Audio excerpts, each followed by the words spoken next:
मेरे ख्याल से ये तो एक बड़ी चेतावनी बन के रहेगी, क्योंकि जब आप स्टेट स्पॉन्सर्ड टेररिज्म या राज्य प्रायोजित आतंकवाद को बढ़ावा देते हैं तो ये हमारे लिए, भारत के लिए बहुत चिंता का विषय बन जाता है। क्योंकि देखिए, हम तो एक उन्नति की बात करते हैं, हम सबको साथ में लेके चलने की बात करते हैं, तो जो भी हमारे काम में रोड़ा अटकाएगा उसके लिए हमें कुछ ना कुछ कार्रवाई करनी पड़ेगी। अब जहां तक न्यू नॉर्मल का सवाल है, आप देखिए, हमने तो यही बोला है कि पानी और खून एक साथ नहीं बह सकता, blood and water can't flow together, talks and terror can't be together, यानी बातचीत, संवाद और आतंकवाद एक साथ नहीं चल सकता है। तो हम तो सिर्फ यही बोल रहे हैं कि आप शांति की प्रक्रिया अपनाइए, हम भी उसका साथ देंगे।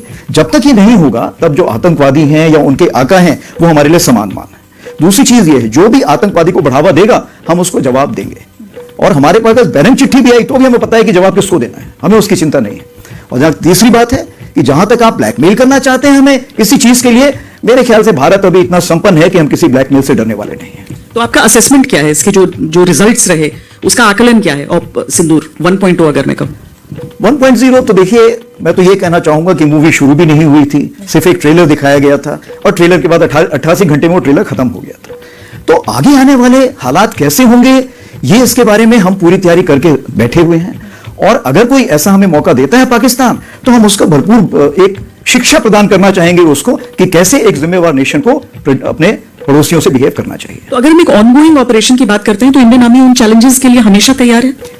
देखिए, जब कोई भी ऑपरेशन होता है उससे कुछ ना कुछ हम शिक्षा ग्रहण कर सकते हैं। तो इस ऑपरेशन में भी हमने कुछ शिक्षा ग्रहण की। जैसे सबसे पहले तो हमने ये लेसन प्राप्त किया कि इसमें सबसे पहले चीज ये है कि जो डिसीजन मेकिंग है या जो आपने निर्णय लेना है उसके लिए समय बहुत कम है, और निर्णय आपको हर लेवल पे लेना पड़ेगा। क्या आप यहां पे निर्णय ले और फिर नीचे पास करें? नहीं हो सकता। तो हर लेवल पे, हर स्तर पे लोगों को समय के हिसाब से तैयारी करनी पड़ेगी और एक्शन लेने पड़ेंगे, कार्रवाई करनी पड़ेगी। दूसरी चीज जो इंटीग्रेशन बोलते हैं, इंटीग्रेशन का यह मतलब है कि चाहे army, navy, air force, CAPF, cyber, space, कोई भी हो, उसका इंटीग्रेशन हम जितना जल्दी करेंगे उतना हम इस लड़ाई को बड़े साझे ढंग से लड़ सकेंगे। क्योंकि आज की लड़ाई जो है वो मल्टी डोमेन है।